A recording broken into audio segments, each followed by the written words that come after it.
था, लेकिन मैं हालात से मजबूर थी। बाबर आजम ने कई मरतबा जो मैं नहीं भी चाहती थी वो भी मेरे साथ किया। आखिर उस दौरान I was like pregnant and मेरी ये रिपोर्ट मौजूद है जहाँ पे बाबर आजम ने बाकायदा मेंशन किया था, क्योंकि उस टाइम आई वॉज माइनर और मेरा आईडी कार्ड नहीं था। बाबर का आईडी कार्ड था। बाबर का आईडी कार्ड क्योंकि विदाउट किसी भी हॉस्पिटल में आप अपनी वाइफ को लेके जाएं, किसी बच्चे को लेके जाएं, आइडेंटिटी वहाँ पे देना ज़रूरी होती है।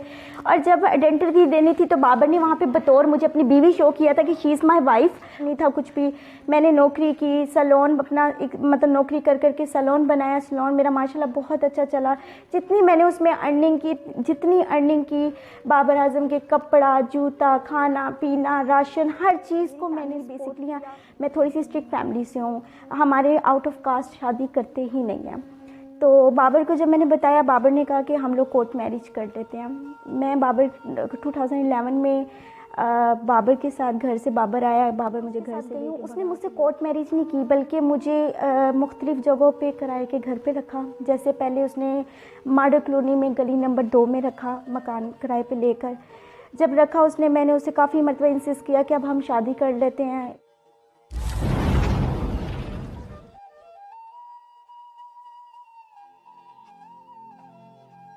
मौजूद हूँ एक ऐसी खातून के साथ जिन्होंने इस वक्त एक इल्ज़ाम लगाया है पाकिस्तानी कप्तान कौमी टीम के क्रिकेटर बाबर आजम के ऊपर।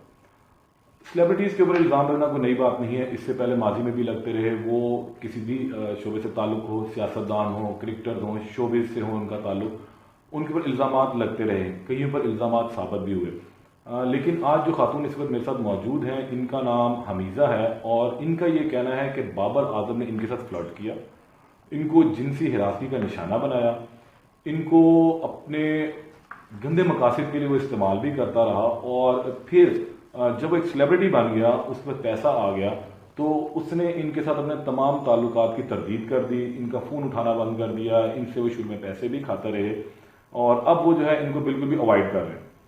इन तमाम कहानी में क्या हकीकत है, ये तमाम इल्ज़ाम किस हद तक सच है, ये हम हमीज़ा ही की ज़बानी सुनेंगे और उनसे पूछते हैं कि आया असल वाक़या कहाँ से शुरू हुआ, बाबर आजम के साथ इनकी दोस्ती की पहली जो कड़ी है वो कहाँ से शुरू होती है और अब इख्तिताम पर ये क्या वजह बनी कि एकदम ये सब चीज़ें ज़ीरो हो गई, ये ताल्लुकात क्यों ख़त्म हो गए हैं। अस्सलाम वालेकुम हमीज़ा। वालेकुम अस्सलाम।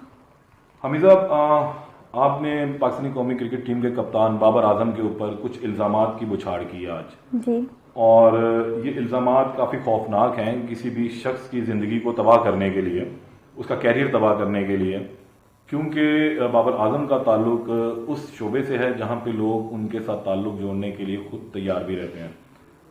अब आप उस स्टेज पर तो नहीं जो आप कागजात दिखा रही हैं, आपसे तो उन्होंने ताल्लुक ख़त्म कर लिया बकौल आपके।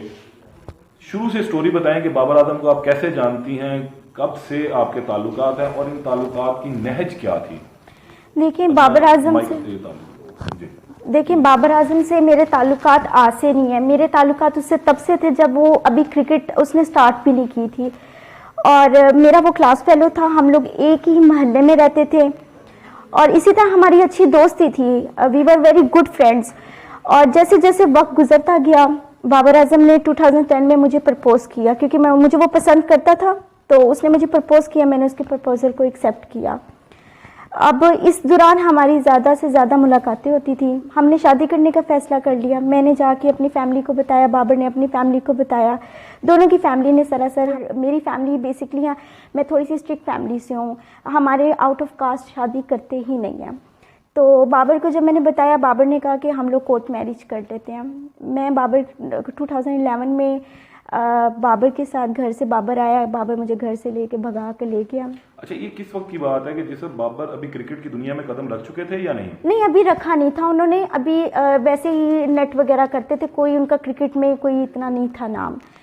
तो क्योंकि जिस तरह के हालात थे वो इतना बेसिकली स्ट्रांग नहीं था कि वो इस मुकाम तक आ सकता, तो इस तरह का कुछ भी नहीं था उसका टाइम। जब मैं उसके साथ गई हूँ, उसने मुझसे कोर्ट मैरिज नहीं की, बल्कि मुझे मुख्तलिफ़ जगहों पे किराए के घर पे रखा। जैसे पहले उसने मॉडल कॉलोनी में गली नंबर 2 में रखा, मकान किराए पे लेकर। जब रखा उसने, मैंने उसे काफ़ी मरतबा इंसिस्ट किया कि अब हम शादी कर लेते हैं। इस दौरान जब आप रही तो बगैर निकाह के उनके साथ रही हैं बाबर आजम के साथ? जी, मैं बगैर निकाह की ही रही हूँ, शादी नहीं मैंने की थी, क्योंकि वो मुझे मेरी इस बात पे आ ही नहीं रहे थे कि वो मुझसे शादी करें। कितना अरसा आप घर से भाग के उसके साथ? 4 साल रही हूँ। तो इस दौरान आपके घर वालों ने नहीं पूछा आपसे? मेरी फैमिली में मेरी मदर ने मुझे कांटेक्ट किया, काफ़ी मरतबा किया, उन्होंने मुझे काफ़ी इनसे, क्योंकि उन्हें पता था मैं कि, लेकिन वो इज्जत की वजह से खामोश थी कि एक बेटी थी महल्ले में, मतलब हम लोग जिस तरह की सोसाइटी में रहते हैं, आपको पता है कि माँ बाप के लिए एक बहुत बड़ी बात होती है। मेरी मॉम ने मुझे काफ़ी कांटेक्ट करने की कोशिश की थी, बट मैं उनकी बात नहीं मान रही थी।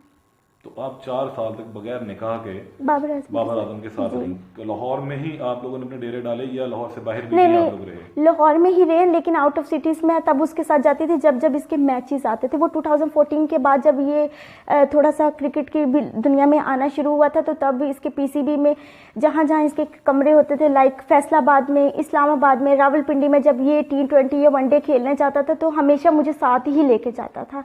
बिल्कुल के साथ वाला रूम हमेशा मेरा ही होता था।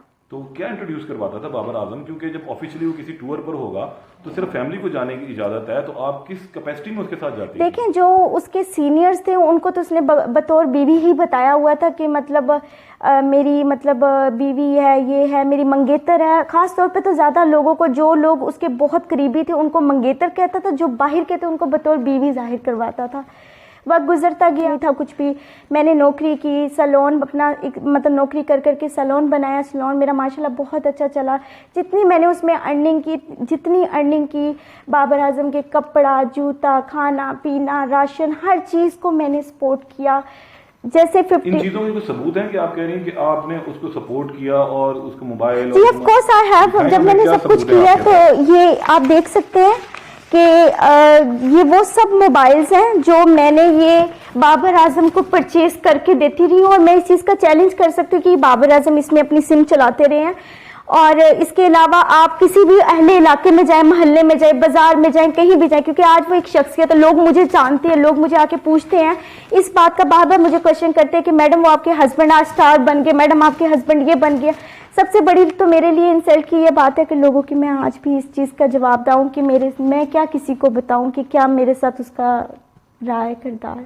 अच्छा, उसमें आपने एक चीज़ और कही कि बाबर के साथ आप 4 साल तक बगैर निकाह के जो है वो आप रही हैं, तो ये कुछ रिपोर्ट भी आपने इस जब 4 साल तक मैं सर उसके साथ रही हूँ, वो जो कानून भी हमारा इजाज़त नहीं देता, इस्लाम भी नहीं देता, लेकिन मैं हालात से मजबूर थी। बाबर आजम ने कई मरतबा जो मैं नहीं भी चाहती थी वो भी मेरे साथ किया। आखिर उस दौरान I was like pregnant, and मेरी ये रिपोर्ट मौजूद है जहाँ पे बाबर आजम ने बाकायदा मेंशन किया था, क्योंकि उस टाइम आई वॉज माइनर और मेरा आईडी कार्ड नहीं था, बाबर का आईडी कार्ड था। बाबर का आईडी कार्ड, क्योंकि विदाउट किसी भी हॉस्पिटल में आप अपनी वाइफ को लेके जाएं, किसी बच्चे को लेके जाएं, आइडेंटिटी वहाँ पे देना ज़रूरी होती है।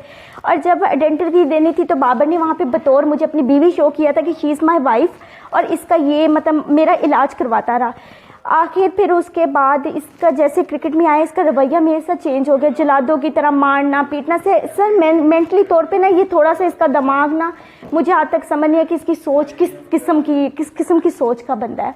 अच्छा, इस वक्त हम इनसे हमारी बात हुई है, इस किस्त का अगला हिस्सा जो है हम आपको दोबारा बताएंगे कि बाबर आजम ने क्या किया और एक ऐसा गुनाह किया है इन दोनों ने ही मिलकर कि जिसकी सिर्फ और सिर्फ जो माफ़ी है वो इसकी एक्सेप्टेंस में ही गालबन आती है। वो गुनाह क्या था वो हम आपको अगली किस्त में बताते हैं।